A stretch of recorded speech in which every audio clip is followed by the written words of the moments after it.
Once again, good afternoon, everyone. We're bringing you mat time action from the Victoria Pavilion in Calgary. And in the ring, Gino Bob Morella and John Foti. This one is going to go 10 minutes. And this is for a pot that has gradually been building up. A pot that Morella will put up of a total of $650. John Foti throws $50 into the pot for this opportunity on mat time to try and take the money away. And in case you haven't heard it before, we might point out that anybody, amateur, professional, otherwise, I don't know what else there is, can take on Mr. Morella. Oh, look at that. And if they can pin him in 10 minutes, that $650 could be theirs, provided Foti doesn't walk away with it here this morning. And away we go with another edition of the Stampede Wrestling Show. Let me tell you good people something, and you beer belly sharecroppers out there. Well, he takes me to the movies, we go strolling in the park, watch the late show on TV, he goes my hand in the dark, he's a ring-a-ding-dong dandy. He's a ring-a-ding-dong dandy. Just a minute, what's going on here? So it's buys me fancy candy, he's a ring-a-ding-dong dandy, and he's mine. We're gonna have a little knockin'. Well, hi, everybody. As the old saying goes, batten down the hatches and lock the door. It is indeed wrestling time once more.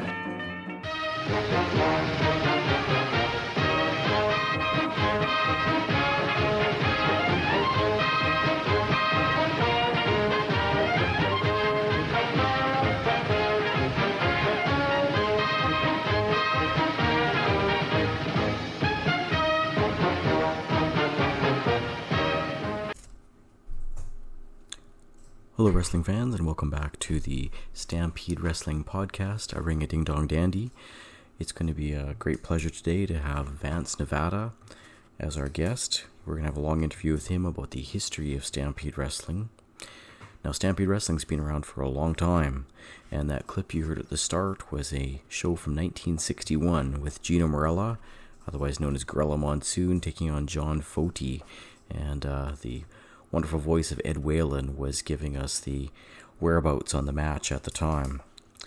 Now, Stampede Wrestling actually began in Edmonton as Klondike Wrestling in 1948, and it's transitioned over the years. In 1951, it became known as Big Time Wrestling. In 1959, it started to run more so in Calgary. It became Wildcat Wrestling in 1965, and then finally gained its most famous moniker, Stampede Wrestling, around 1967. Now, Vance Nevada has been around in wrestling since 1993. His moniker has been Mr. Beefy Goodness, if you have seen him in matches, and he's been in many because he's wrestled about 1,500 times or more over the course of the last 3 decades. He is also a booker and historian.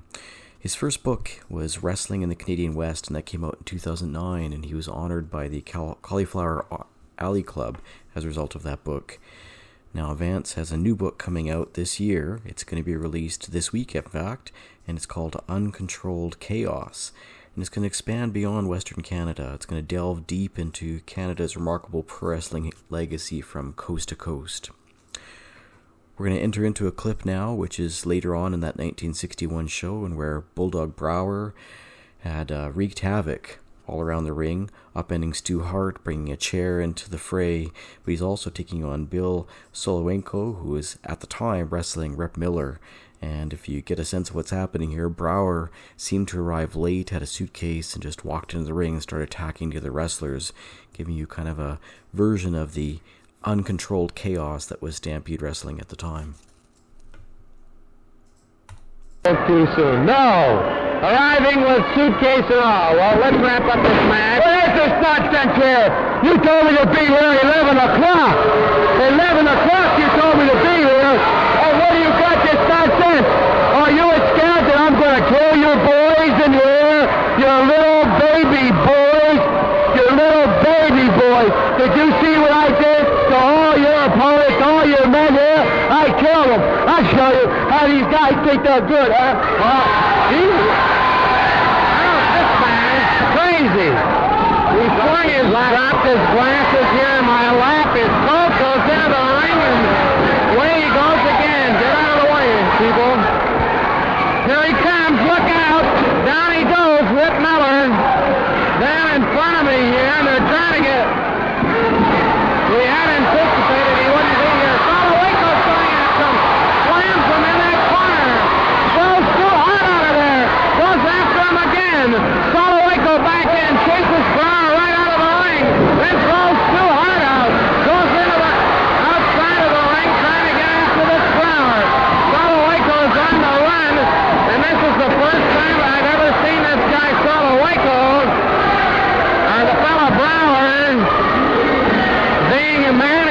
he was being managed there by Waco.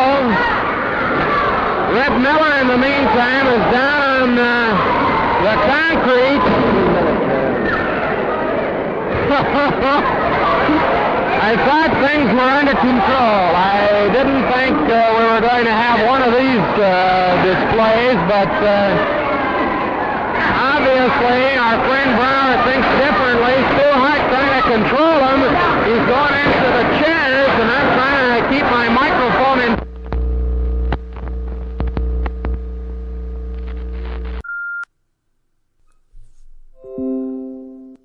Hello, fans, and welcome to the Ring-a-Ding-Dong-Dandy podcast today. We're going to go back in history, take a little bit of a history lesson from wrestling historians, Mr. Vance, who's joining us today. Curtis Tiff is on as co-host too as well. Curtis?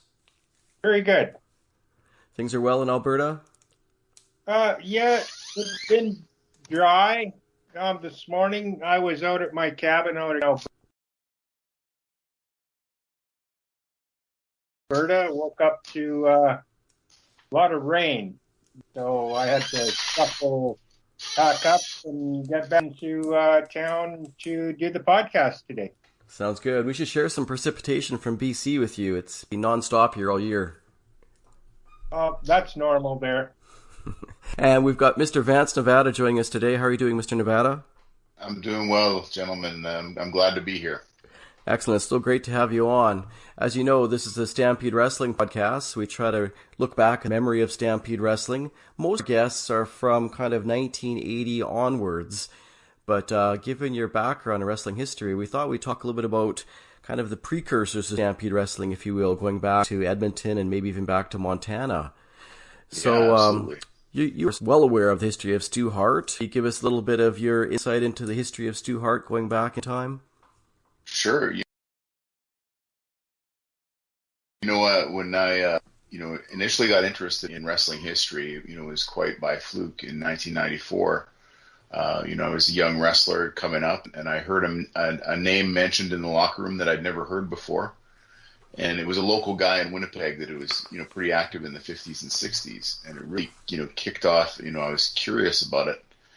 And I started what I intended to be just a summer project in the summer of 1994. And it turned out that it tipped off the iceberg, and I've been researching Canadian wrestling history ever since. So now that collection of results includes more than 60,000 events from 1930 to the present. I have some stuff before that as well, but it's not as thorough.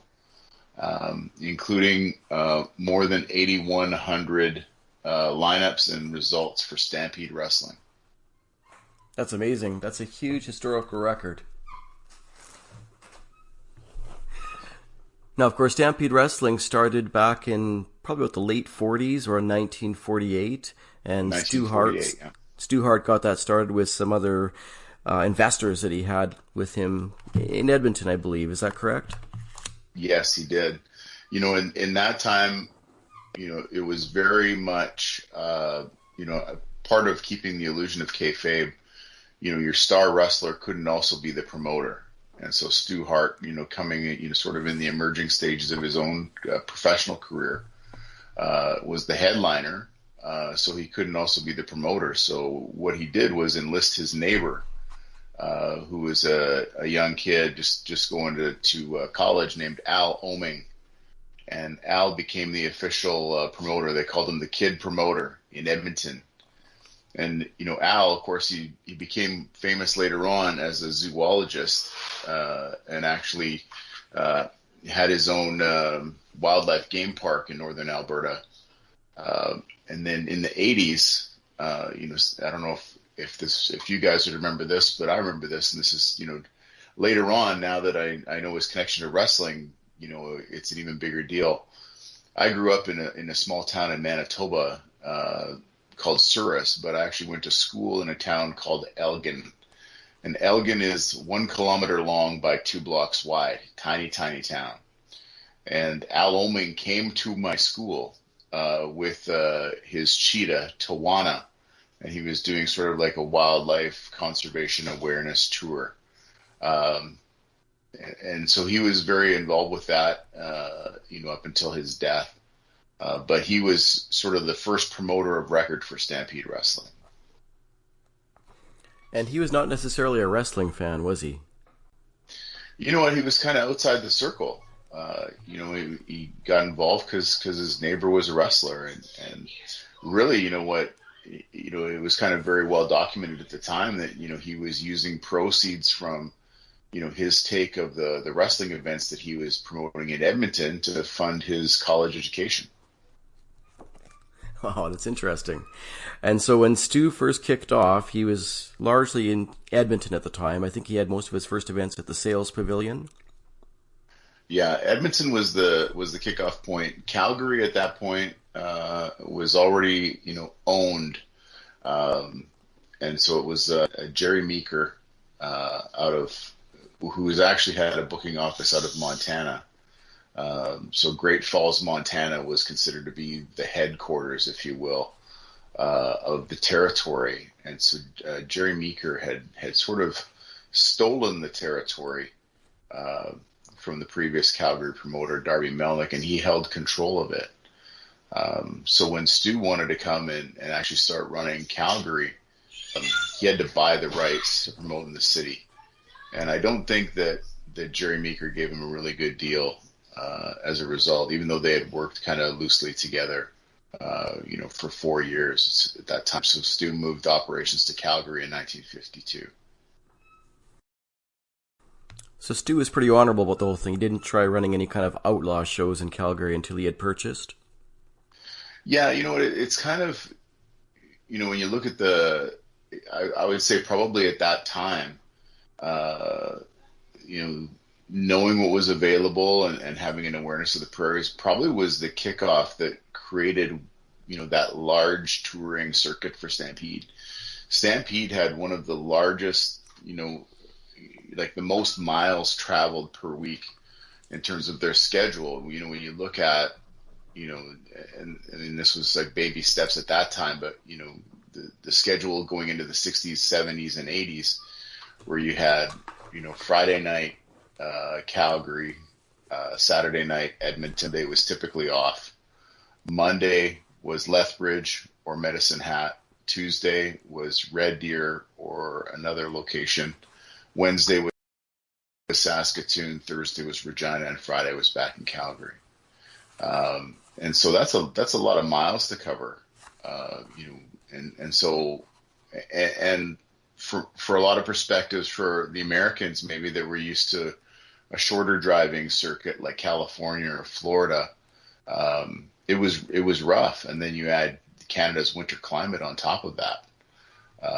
So Stampede Wrestling was really, really considered by many wrestlers to be, if you haven't wrestled in Calgary, you're not really a wrestler. And Stu often shut down over the summers, so that was 10 months of winter travel for the most part through the prairies. Yeah, and largely that was considered. It was kind of interesting for Western Canada. So Winnipeg was the same with the AWA and Stampede, where they would open in September and then sort of close out, the beginning of July, and that was primarily because in Western Canada, when the weather's good, nobody wants to be inside. They want to go out and go camping or go to the beach and things like that, enjoy outdoor events. So that was the schedule, which was the complete opposite of the other side. So Montreal's schedule in particular, it was largely dictated by hockey. And even though they promoted year round, the circuit in terms of touring most of the cities outside of Montreal and Quebec City and Ottawa didn't open up till April, and that was kind of in line with when the ice came out of the arenas and they could get into the bigger venues in those other cities. So the Montreal territory and the Maritimes, they would be very active in the summer versus Calgary, Winnipeg, more active in the winter. BC, because it really isn't as affected by climate, it was a year-round territory. That's really interesting. And then, of course, the Maritimes, as you touched on, they never ran through the winter months. No, there was the thing with the Maritimes is a lot of the towns in the Maritimes are smaller. So the only venues that were large enough to host wrestling, at least wrestling as the draw as it was at that time, were the hockey rinks. And, these are small town hockey rinks. So it's not like, in the city where, these venues are equipped with, well, they've got covering for the ice surface so they can have concerts and things no matter what time of year. In the small arenas, they didn't have that. So, the start of the wrestling season was always dependent on how late winter went and how long the ice was still in the rinks. Interesting.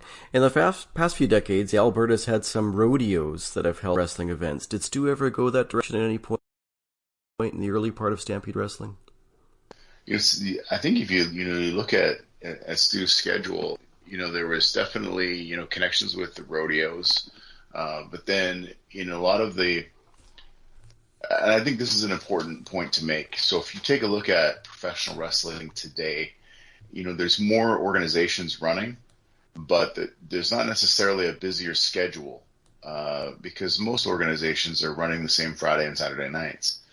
And really, what they've done is they've weakened a model that made money. So Stampede Wrestling, Stu Hart gets the credit for it. But it was really a network of promoters. So you had, Mike Boulat in Edmonton, you had Ned Powers in Saskatoon, you had Pinky Jacobs and later Bob Leonard in Regina. You had Darby Melnick and other guys in Lethbridge. And so you had this network of promoters working together under a combined brand. Locally in those markets, it wasn't promoted as Stampede Wrestling. It was promoted usually as that promoter promoting, and that was the same way they did it in Ontario and in Quebec as well. And the reason that they did it that way, first of all, is you were able to build on the local notoriety of that particular promoter. So maybe they were, maybe it was simply the arena manager, and now he got the clout of saying that he is bringing these matches to town, and he has made these matches, in response to the public sentiment. Or it could be somebody who was sort of a well-known sports personality in the community, maybe like an outstanding amateur hockey player or a former NHL guy who's come back to home and they've got repute already as an athlete. Now they're promoting under their banner, which made it very challenging, when you're doing research to try to put it together. But the reason that it was set up that way was, first of all, that repute, but also, in the 1940s and 50s, the National Wrestling Alliance in the United States actually came under federal scrutiny. And it was actually being investigated by the State Department and the FBI for sort of a conceived monopoly like the mafia with the way that they ran wrestling. And so there was a huge investigation that went on, and really what they were trying to say is that, the collusion of promoters had created this monopoly on wrestling that, really ultimately what they were trying to do was expose wrestling and break kayfabe. And so as a result, all of these people were their defense was, no, we're all independent businessmen. The limited pool of wrestlers makes it such that it makes sense that we work together. And so, for that reason, promoters were very apprehensive about promoting a league or a circuit. They wanted it to look standalone. So, you might read about a result of a match that happened in Calgary if you live in Saskatoon, but you don't readily connect that, oh yeah, well, it's the same booker that's booking these matches from town to town. You just know that Ned Powers is our guy, and Ned Powers always brings us the good wrestling. And hey, these wrestlers are also wrestling in Calgary, and that's a big deal. It's a sharp contrast to what happens today, where you'll have so many promotions in one city. For example, Vancouver's got All Star, it's got New, it's got WrestleCore, and you've got different promotions in Winnipeg, Edmonton, Calgary. There isn't as much unity now. Would you agree? I definitely agree, and I think that has definitely prevented us from capitalizing on the opportunities for visibility. 12 years or so ago, with sort of the promise of television. We were working with a producer. Actually, it was Fred May, who was the producer for Stampede Wrestling for a number of years. And he had been very instrumental in helping Stampede Wrestling get syndication and also international airplay in the 1980s. So, and he held the contract with TSN for Stampede at the time. It closed in 1989. So I started talking to Fred, and the idea was, let's get national television happening again. Using his connections in the broadcast media and my active connections in professional wrestling at that time. And what we discovered quickly was just the fragmented way that the independents run. It's hard for you to attract the attention of networks because it doesn't look organized at all. It looks very ad hoc. So the idea was, let's let everybody still operate the same way that they operate now, but let's try to find a way to jointly brand this so that it looks bigger and so that it will attract network attention. And what we arrived at was the CNWA. And so it was still those, very much the Stampede Wrestling model where those promoters were responsible for booking their towns and paying their bills. But by making it larger, we were now able to attract attention of the media outlets in a bigger way. So much so that in 2011, we were able to get a Canadian wrestler ranked in the Pro Wrestling Illustrated year-end awards as the number 3 runner-up for Rookie of the Year. And that hadn't happened since 1988. So, those types of things that, people don't think about on a operational level, on a paying and covering the costs of an event level, are huge. And, you think about, that number that I gave you earlier on, Stampede Wrestling promoted more than 8,100 events. Of those, Stu Hart directly maybe promoted half, but Stu Hart, as the head of Stampede Wrestling, will get credit for it all. And a lot of those other names that I mentioned are largely forgotten about in history. Totally. So, let's go back in time to the early 50s. Who was Stu Hart's biggest star at that time? Al Mills obviously played a big role, but who did you see as the man that Stu promoted the most? In the 50s, Al Mills was almost a guy without parallel. First as a singles competitor, and then later in a tag team with his brother, Tiny. They were not only a big deal in Calgary, but also went on to become, huge stars, in Toronto and Montreal. In Ontario in 1954 and 55, they were drawing some of the biggest crowds of any tag team ever in history. In fact, they're acknowledged in the book. One of the things that I did, when I was putting the book together was make a list of all the shows ever promoted in Canada that drew 10,000 fans or more. And then from that list, take a look at, who do we see as recurring names? So of these wrestlers, either singles or tag teams, who drew the most crowds as the headliner of over 10,000? And, Al and Tiny Mills in the 50s, were one of the top 10 drawing tag teams of all time. And in fact, 6 times drew over 10,000 people for a combined draw of 72,000, tickets sold as main eventers in that time period.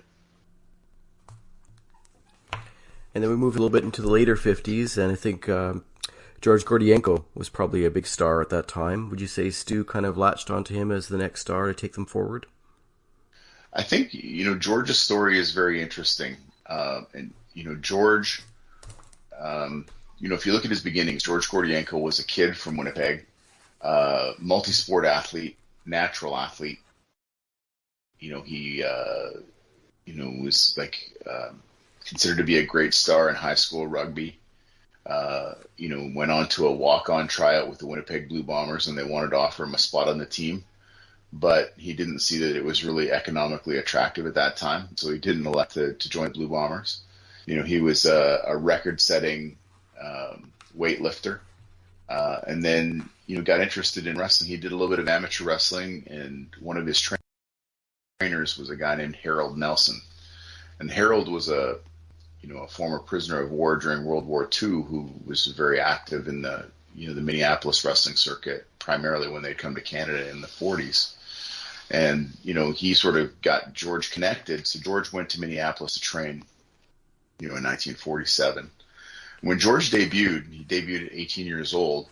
Within a year, they were already predicting Mako was going to be a future world champion. Which is unheard of, for a kid. They're saying, yeah, at 19 years old, this kid's going to be world champion. Unfortunately for George, he was coming up at a time when the Americans suddenly were declared war on communism, and with a name like Gorko, working in the United States wasn't going to be feasible, and he actually got deported from the United States for suspicions of being a communist. And so, as a result, it caused George to sort of pivot his attention, and actually for a few years he didn't wrestle at all. He spent some time traveling the world and pursuing art. And so Stu Hart called him up and said, "Hey, George, why don't you come wrestle for me?" And it was life-changing for George, because he came into Stampede Wrestling. Of course, Stu being a former amateur wrestler and Olympic hopeful, now working with Gordienko, who was an outstanding amateur and sort of a pure wrestler, not an entertainer. He was a wrestler. Gordienko actually was had a couple of matches with Lou Thez in the Stampede circuit that went to the 60-minute time limit. And as a result of that, Lou Thez wanted George Gordienko to succeed him in 1956 as the NWA World Champion. The NWA had supported that decision, but when they petitioned, what is now Homeland Security, the U.S. State Department, the State Department wouldn't approve, lifting the deportation order. So as a result of George Gordienko not being able to get into the States, he was deprived the opportunity to be NWA World Champion. And that really was a huge blow for George, because if he was unhappy with the United States before in 1949, this was sort of put it over the top. But as a result, George left Canada and North America and went to Europe, where he became a major wrestling star. It's amazing how political interest changed the wrestling history. Yeah, you think about it, if he had had his rise a decade later, how much different would that have changed wrestling history? Mm-hmm. Now, during these early years, Stampede Wrestling went under other names. Klondike Wrestling was the first name used. I think that was probably because of the origins of Klondike Days, Klondike Festival in Edmonton. But then it changed to Big Time Wrestling. Do you know much about why Stu was making these name changes? That's one of the questions that I always wonder about, and I think that there's a lot of changes like that. I don't think we're intentional. And if you take a look at the ads across the country, for example, if you looked at the Ontario territory, the Bear Man, Dave McKigney, he had his shows, the Big Bear Promotions from 1958 to 88. There's no ads anywhere that identify Big Bear Promotions. All of his ads were Big Time Wrestling. And so you had, I think it was a distinction made by wrestling promoters to put in their newspaper ads to distinguish that, no, we're not, when you say wrestling, the first thing people say is, well, what kind of wrestling are we talking about? And in today's day and age, if I'm having a conversation about wrestling and, for example, if I'm in a job interview and say, yeah, I'm a former wrestler, and they're like, what kind of wrestling are we talking about? Like the Olympics? I can say, no, like WWE. And they get it right away. But, in that time, to distinguish, we're talking about wrestling. A lot of the guys, the names you're seeing, like Stu Hart or Jack Taylor or whatever, are guys that they recognize from amateur wrestling, but amateur wrestling doesn't draw. So in order for them to readily communicate to the ticket buying public, what kind of wrestling we're talking about? Well, this is big time wrestling, or this is all-star wrestling.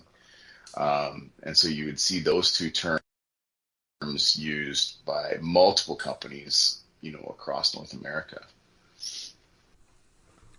So now we're going into kind of the late 50s, early 60s, and Stampede Wrestling is transitioning from an Edmonton base to more of a Calgary base. Killer Kowalski becomes kind of the big face for Stu Hart at that time. Is that correct? Kowalski was a big deal because he had made his mark first in Montreal.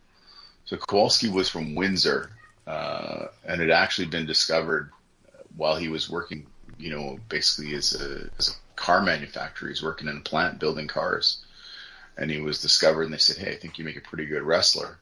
And so he kind of, wasn't immediately enthusiastic about it. He thought, I got a good career here, on the assembly line. But after he got his first few main event paychecks, he realized, geez, I need to switch gears and change. So Kowalski became a huge star for promoter Eddie Quinn in Montreal, drawing some big houses.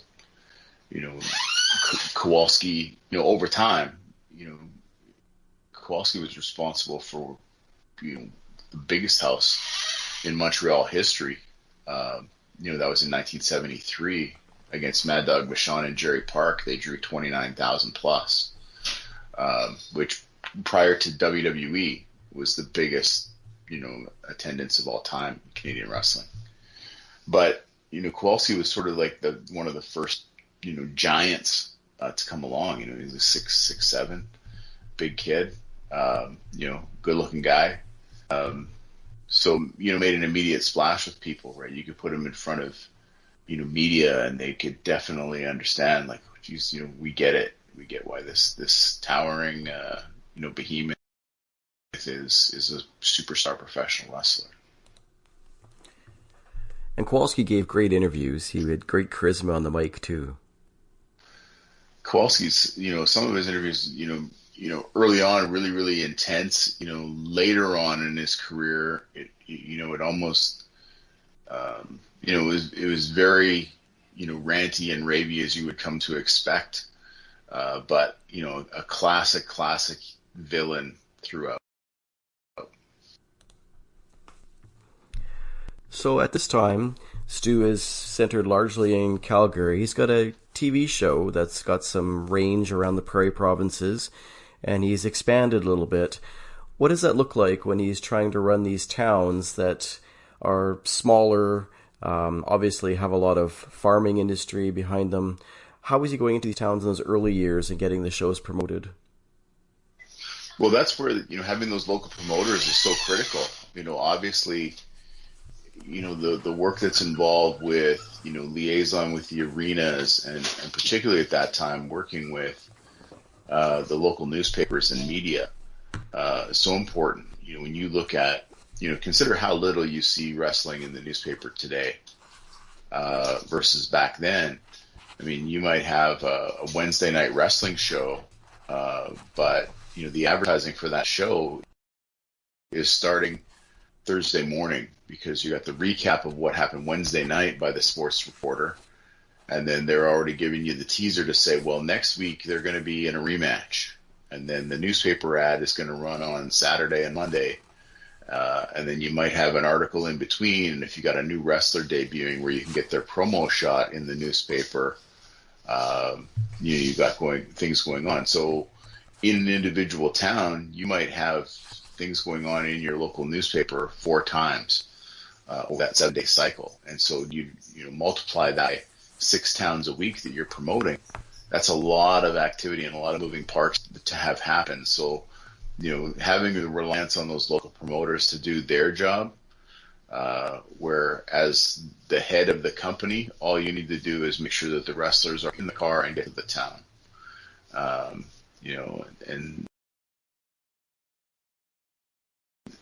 And that's really the key to that success. Now, when you look back on the history of Stampede Wrestling and the amazing stars that Stu brought in, it's truly stunning. When you look at this circuit, it's not a big population, large car trips, middle of winter, but he brought in people like Waldo and Eric. He brought in people like Abdullah the Butcher, Killer Kowalski. What was it about Stu and his promotion that allowed him to get such an amazing star quality to it?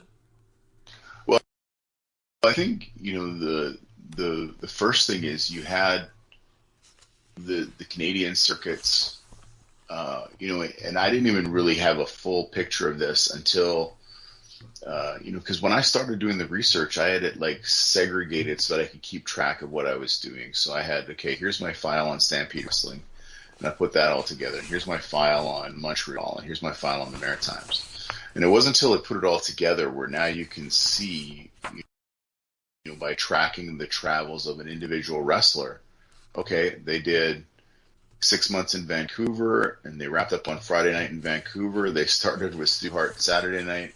Then they did a year in Calgary. Then they left Calgary. They went back to Vancouver, or they left there and they went to Toronto.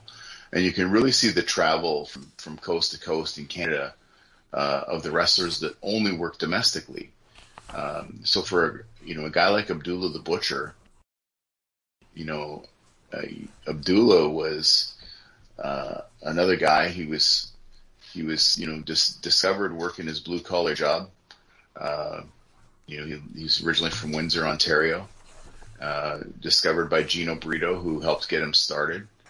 And in the beginning, he's just another guy. Let's just call him Zealous Amara. And Zealous Amara was basically an anglicized version of, or maybe a francophone version, however you say Frenchicized, of Sealy Samara, who was a pretty notorious black wrestler in the 30s and 40s. And so it's kind of like a tribute name. So they called him Zealous Samara. And he was, okay, he's getting his early matches, but it wasn't until Abdullah came the idea for Butcher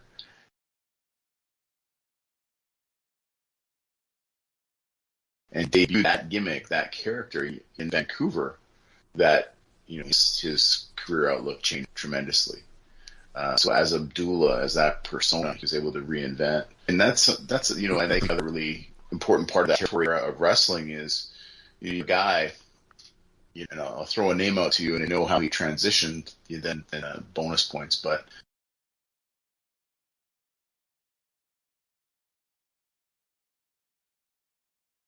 There's a French kid from Eastern Ontario gets involved with wrestling, and gets his first break in the 60s. Wrestling is Red McNulty.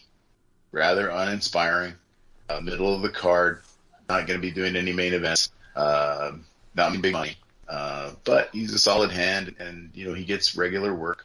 But when Red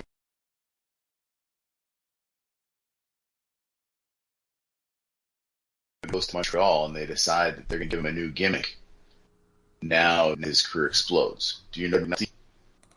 Talking about Ivan Koloff, one of a large number of Quebec bald men that became. Yeah. So Ivan Koloff transitions in 1968 or 69. Johnny Rougeau make you Ivan Koloff. Within 4 years, he's world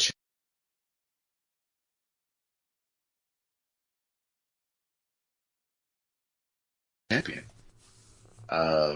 That would be flexible and go from territory to territory and reinvent.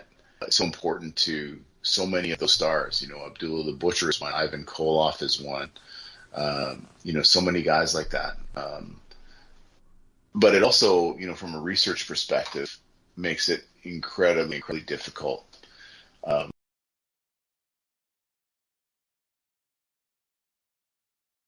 Particularly if you're compiling sticks on wrestlers.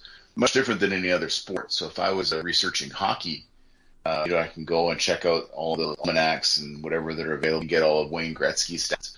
There's never going to be a challenge where I say, well, don't forget that year that Gretzky played as the master. That's now.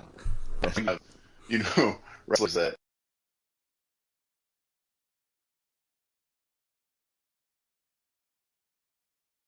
have had multiple names to careers just in being versatile or to be able to accommodate a need. Well, Waldo Von Erich was the name you brought up. Waldo started his career as a teenager. His real name is Walter Sieber. The promoter had him wrestling as Baron von Sieber. And then he was, a villain, a heel, in the early part of his career. But as he started to get notoriety and attract attention of Frank Tunney in Toronto, they said, well, yeah, we'll start using you. You're a big kid, and we'll use you on the card. But, we've already got a lot of German villains already, so we're not going to call you Baron von Sieber. We're going to call you Wally Sieber. And so now he's Wally Sieber. And, I think it was actually in Calgary. No, it was in Ontario that he got to work with Fritz von Erich a few times. And next thing you know, he's Waldo von Erich, Fritz von Erich's brother. And, that became his character that he's known for the rest of his career. Now, Stu launched so many big careers, another big one through the 60s. Again, partially because of political reasons, was Sweet Daddy Siki. He had a little bit of work in the United States through the 50s, 60s prior to that, but his big time came in Canada and through the 60s. I think that's where things launched for him. How do you see Sweet Daddy Siki in the history of Stampede Wrestling? Sweet Daddy Siki is huge in the way that at a time when professional wrestling was, we didn't see it as much in Canada, and that's not to say that Canada wasn't and is not without its own challenges around racism, but at a time, particularly in the United States, when circumstances were very volatile between races, here you have Sweaty Siki, who has made it a point to be over the top, flamboyant, and in your face, and where it's in a very much a stark contrast to a Luther Lindsay or a Sailor or Art Thomas.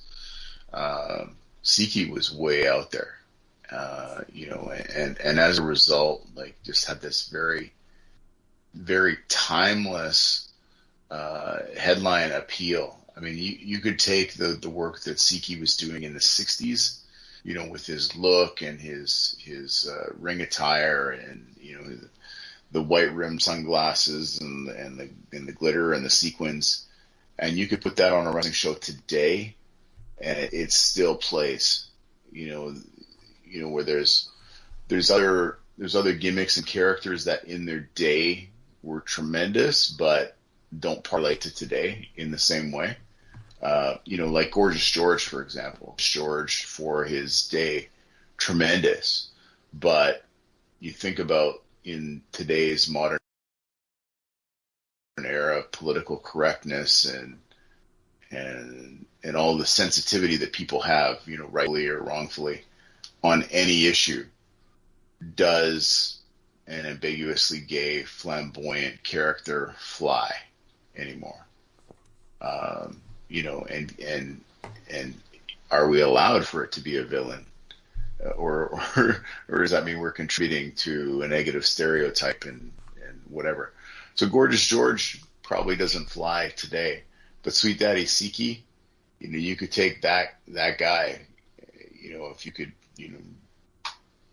time travel, put him from the 60s to his prime now in 2022, it still plays. It would still be a tremendous attraction. You raise good points. There's a wrestler right now named Effie who's declared himself gay. He wrestles in a very masculine fashion, but he looks effeminate. But then you look back in the 80s at Adrian Adonis, who was a tremendous worker, but his gimmick was cringe. Things have changed a lot in terms of how things are promoted nowadays compared to the 50s, 60s, 70s, for sure. Absolutely, there has been a lot of change. So now we're heading into the late part of the 60s, 70s. Abdul, sure, a lot of big men are coming upon Stampede Wrestling now. It's changed a little bit. It's not as much for the catch as catch can style. It's developed more of a kind of brawling style. Is there any kind of history behind why Stu is sending his promotion in that direction at that time? I think, one of the things that is really interesting when you look at wrestling history, and the major promotions, whether you're looking at, Vern Gagne or Bill Watts or Eddie Graham or Stu, the wrestlers who were also promoters, you'll find that, they typically would gravitate to the stars that were most like themselves. So Bill Watts came from a professional football background. And so a lot of the guys that excelled in the Bill Watts territory were also former NFL guys. Guys like Ernie Ladd and Wahoo McDaniel and guys like that. Later on, Steve Williams, outstanding football player, transitioned to be Dr. Death. And Vern Gagne being a former NCAA national wrestling champion and Olympic hopeful, he liked those guys, the Pat O'Connors and the Billy Robinsons, guys that were really finesse on the mat. And initially you saw Stu go the same way as well, where it was really about those guys, the George Gordiankos, Luther Lindsays, Les Thornton, guys that were really finesse guys on the mat. But I think, after you go through the 50s, and you see what's going on, there's a period of time, around 64, 65, where in Western Canada, the wrestling business was in the toilet, to the point where Stu wasn't running the full circuit anymore. And actually there was a period of time where he was partnered with Vancouver.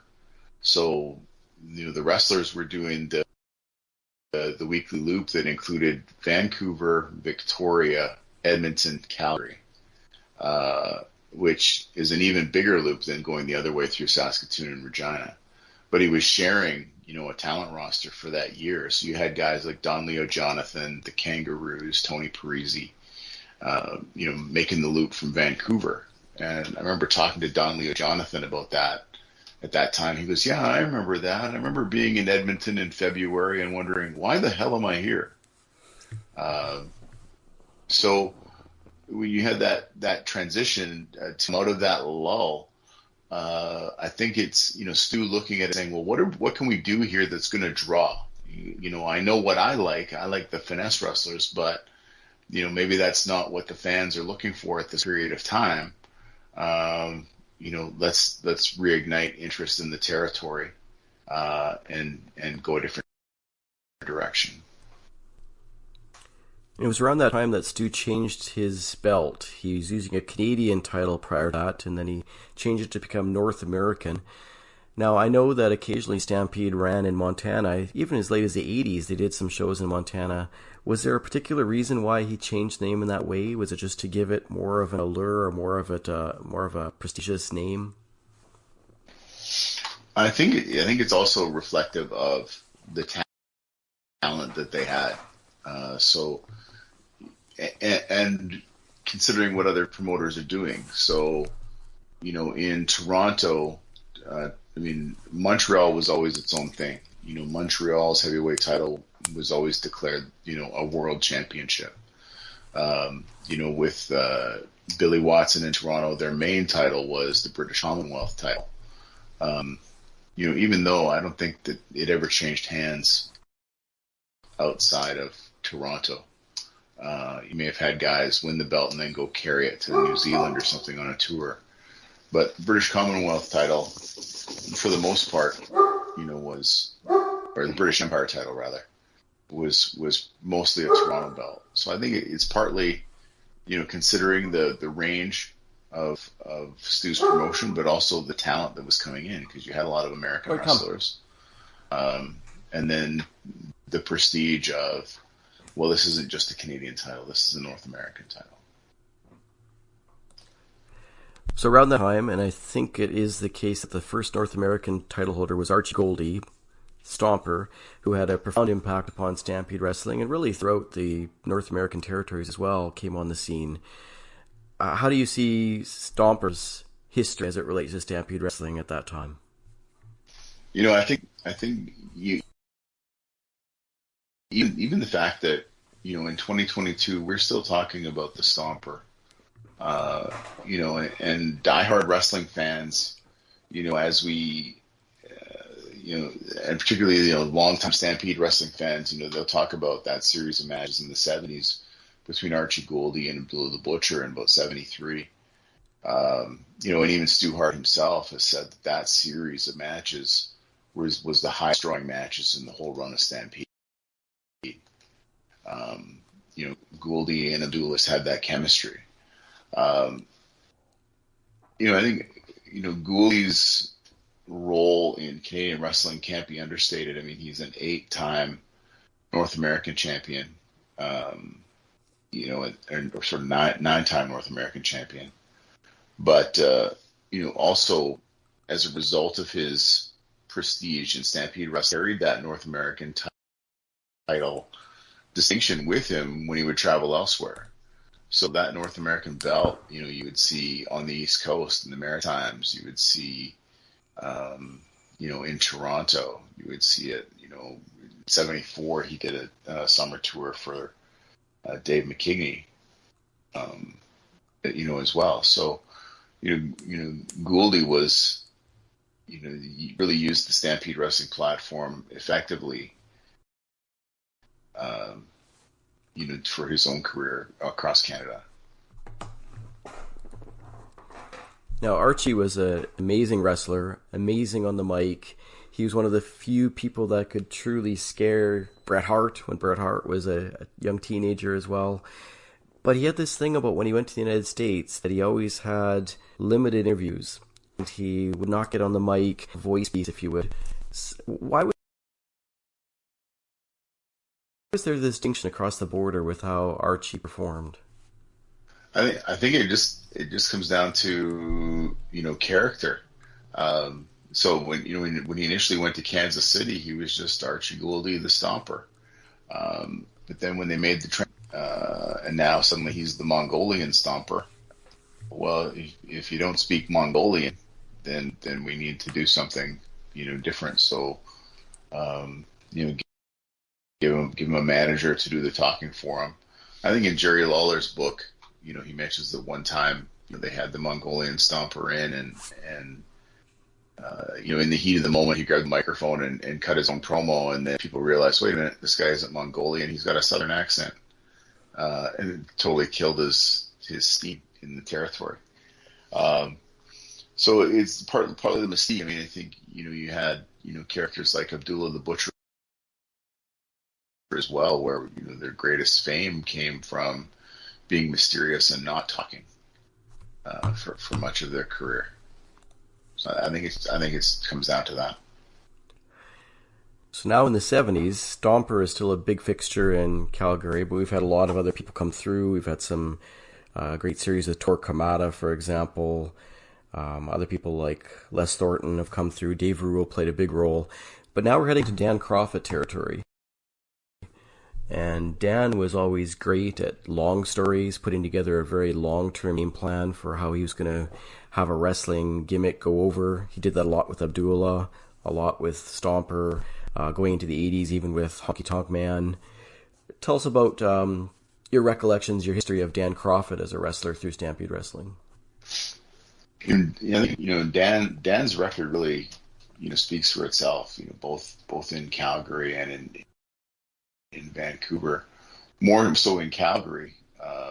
Where, I think, and if you ever had a chance to talk with Dan, one of the things that you understand very quickly is he's a very intelligent guy. And he's a very savvy businessman. And so, I think it's increasingly rare, in professional wrestling that you have that mix. It pains me to say it, but in a lot of cases, the stereotype of professional wrestlers kind of being big brutes isn't far off for many. They're going to go out, they're going to throw a few body slams and collect a paycheck, and that's the extent of what they think. But you've got some of these guys, and particularly most of the names that mention here are guys that went on to have very long careers, and you don't do that if you're a meathead. And Dan Crawford is one of those guys. He had a very lengthy career. Was able to parlay his own skills, and he's not a big man. He's 5'10", 220 in the land of giants. With Archie Gouldy and Ox Baker and Killer Kowalski and these guys that are, that Stu is using. But he's able to parlay his charisma and his smarts into, a defining place in Canadian wrestling history. So in the mid-'70s, again, Stu is a big man territory, and I guess Dan probably played into that by being the small guy, having a kind of David and Goliath type setting. But then in the late 70s, there's a transition again. Is this because the territory's down that we start seeing people like Dynamite Kid moving in? A little bit later, Robbie Stewart, other smaller, more acrobatic wrestlers? I don't know if it's as much about the territory downturn. I mean, it could definitely contribute. And the Stampede Wrestling territory was always the victim of the strength of the Canadian dollar. And so if the American dollar was really, really strong, it's harder and harder to get the American guys to want to come up, knowing that, their $500 guarantee a week or whatever their money is means much less in Canadian.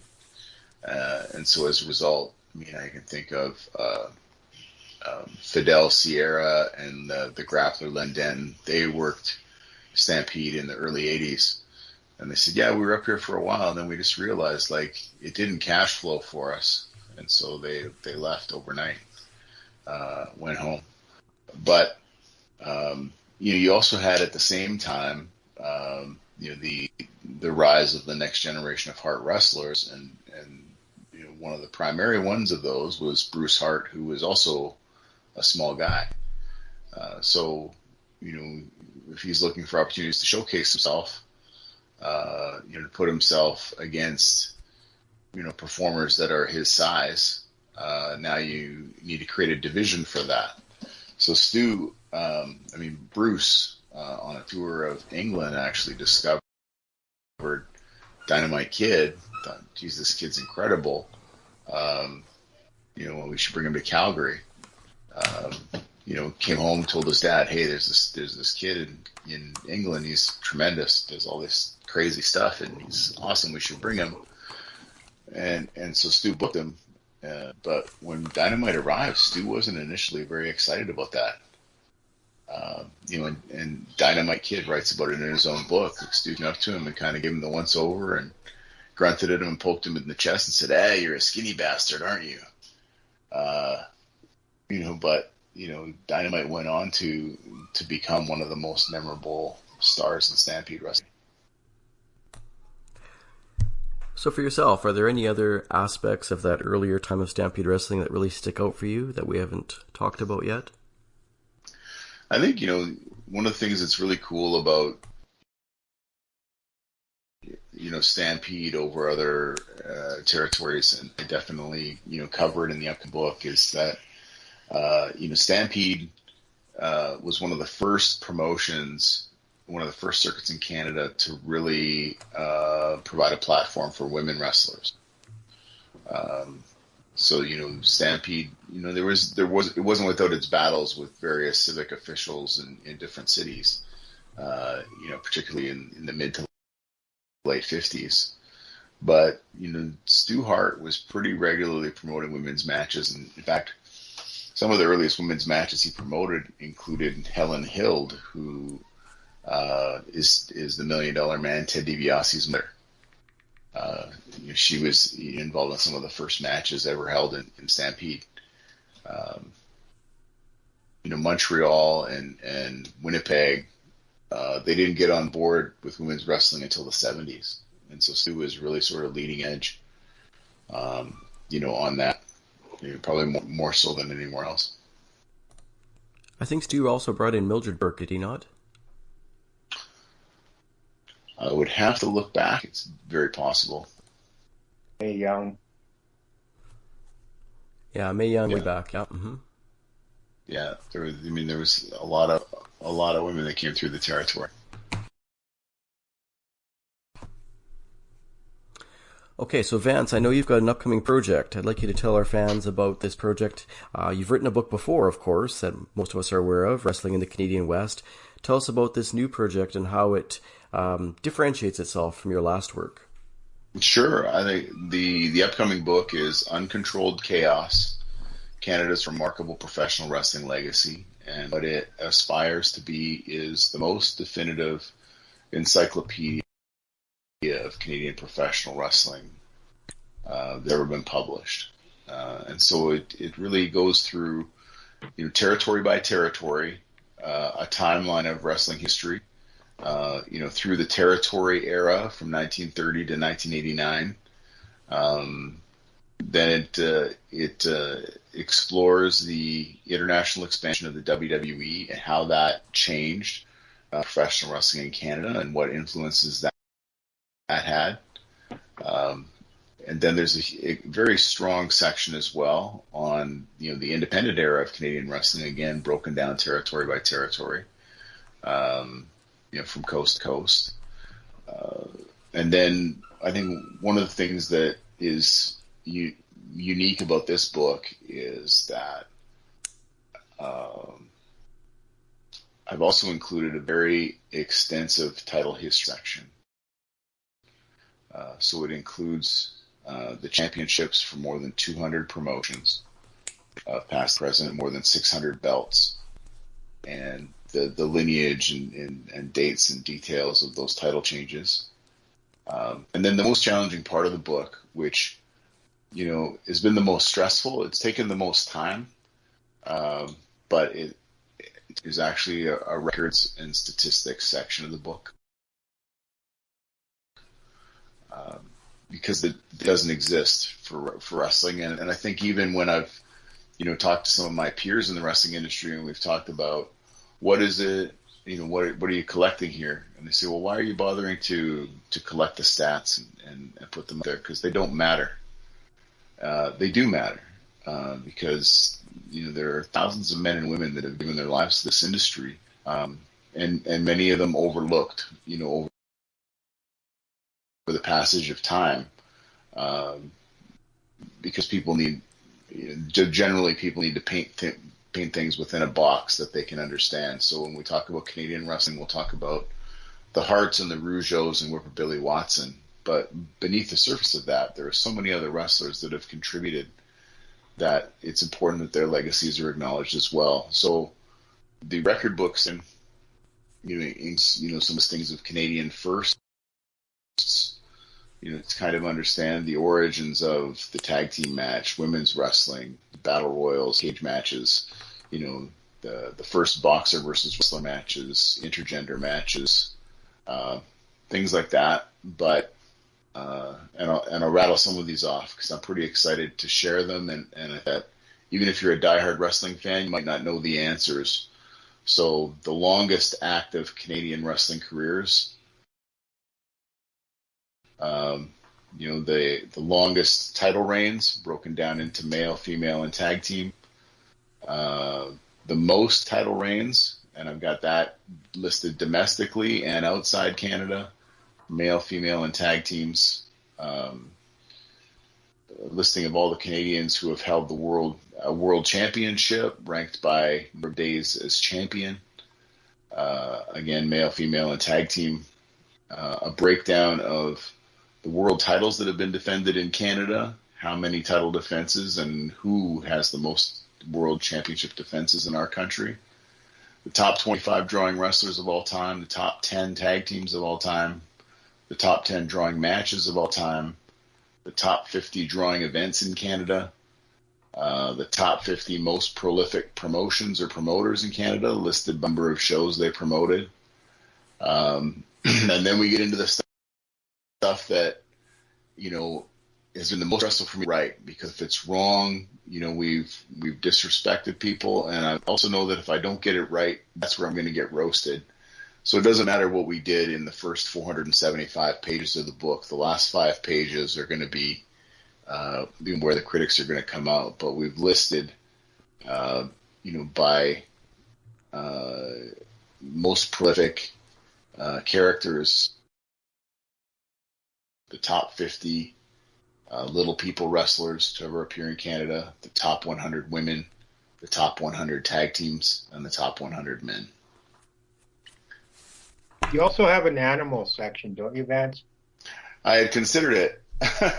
I started to figure out, because, wrestling bears, was, a pretty common, attraction from the 50s to the early 80s.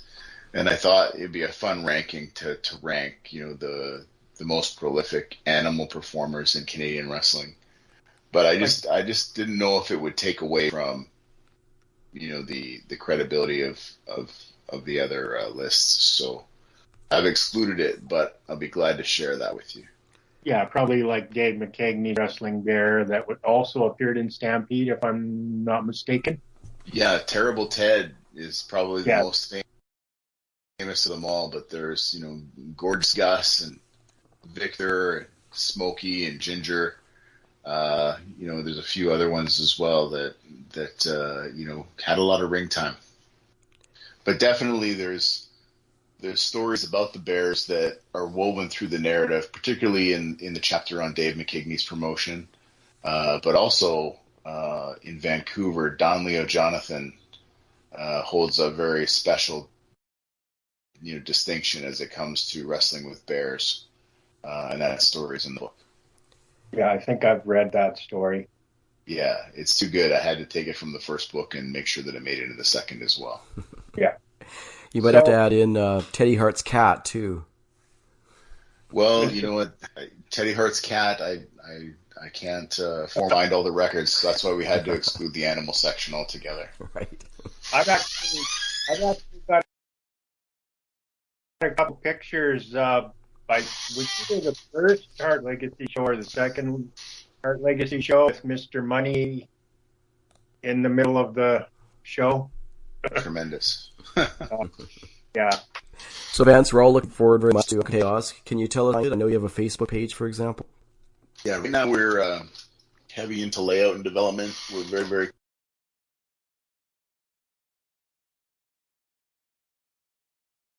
close. My wife has been laughing at me the last few days because the book went to publication over a month ago. And I've been working with the publisher on a regular basis, getting updates. We just the cover art, to sort of give people that preview. But even while we're in layout, I haven't stopped reaching. And so I was, even up until 5 minutes before we got on this call today, I found, oh, geez, there's another result for Verdun that I didn't have. How does it affect the top 100 stats? Does it affect it at all? I need to know.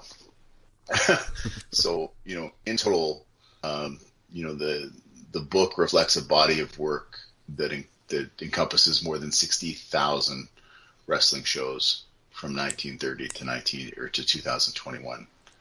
So, we've really exhausted every lead that exists and leveraged relationships with the researchers to make sure that the information we have is as thorough and complete as possible. And one of the parts of your first was the stories that were interspersed between. So we had stories about Nicole Matthews, stories about Winnipeg wrestling, but one of them that stuck out to me was General CJ's partner, Kenny Johnson. Can you tell us a little bit about, can you two recall that story about Kenny Johnson and the taxi cab? Yeah, it's funny because when you get into a book like this and you want to include as much stuff as possible, those stories directly from the wrestlers who were involved about stuff that happened behind the scenes, whether it was a rib that they were playing on each other or just things that, the fans don't think about. They know your public life, but maybe they don't understand, some of the hijinks that goes on or some of the private trials and tribulations of wrestlers. I thought it was very important, and I think that there's probably another book that needs to be written down the road that focuses all on that stuff. I think a book just about wrestling practical jokes would be a bestseller, and that may need to be written down the road. I actually just shared a rib story with Bad News Allen's probably youngest daughter, or her name is Frances. She's got a page for Bad News, and I actually shared a rib story that Kenny and I did on Bad News and Jerry Morrow when they were in at the Clover in Cloverdale when they wrestled for Tim Flowers, and she thought it was so amazing. Nice. I actually refereed Bad News Brown's last match. Were you on the show, Vance, when I believe Moondog Manson was the promoter for that show, Pro Wrestling Canada or something? They ran a show in that East Indian Hall at the corner of Kingsway and Victoria. I wasn't on it, but I'm aware of it. You remember that? Main Event, Great Gamma, and Maniac Matt Bourne, South American Street Fight? Yes. Yes. Bad News was the commissioner? Yes. Okay, that was the last time I had ever talked to Bad News Allen. And it was actually that show was my birthday, September 7th, 2006. I heard that with her too, with Nice. Fran. Yeah, so, yeah. Well, Mr. Nevada, it's been fantastic going over the history of Stampede Wrestling, going back to the 1940s. That's been tremendous. We're looking forward to Uncontrolled Chaos being released. Any other ways that fans can get in touch with you besides Facebook? Yeah, I think, right now the best place to go is, facebook.com/uncontrolled chaos book, all one word. And that's where, the latest information, the teasers is being shared.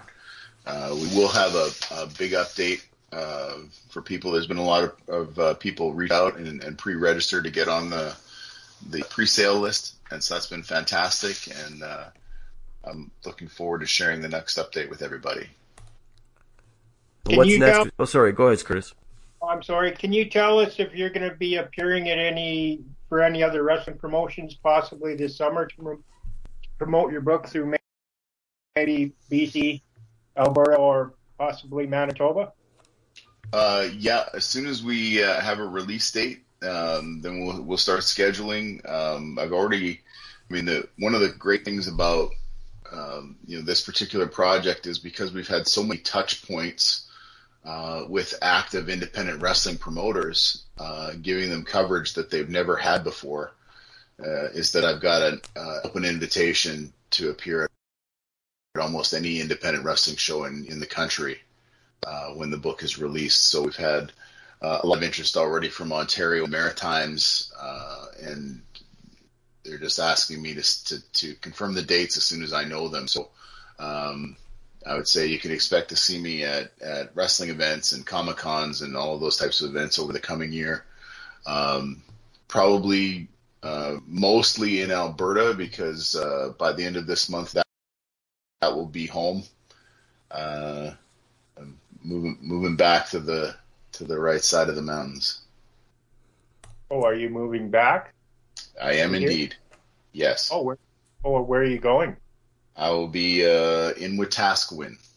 How many active wrestling promotions are running right now in Western Canada, the 4 Western Canadian provinces at this time? Ooh, off the top of my head, I think we're probably at 20. Oh, well, there's still quite a few then. Yeah, there's quite a few in the West. I mean, Alberta is busy, BC is busy. So yeah. You're going to be in Wetaskiwin, so you'll be near Edmonton, obviously. There's a new promotion running out of there. Spencer Love is running one called Love Wrestling. Okay. You know anything about that? You know what? Not that much. I think it's especially, lately, as I've been, focused on research, I could probably tell you more about what happened in wrestling in 1973 than I could in 2022. Right. Yeah, it's a lot, and a lot of the past few weeks, especially, have been morning to night in front of the monitor, I can't even tell you what the weather is. Right. All right, thank you very much. Thank you, Vance. Good luck. Absolutely, I'll post it, and you as well. Thank you.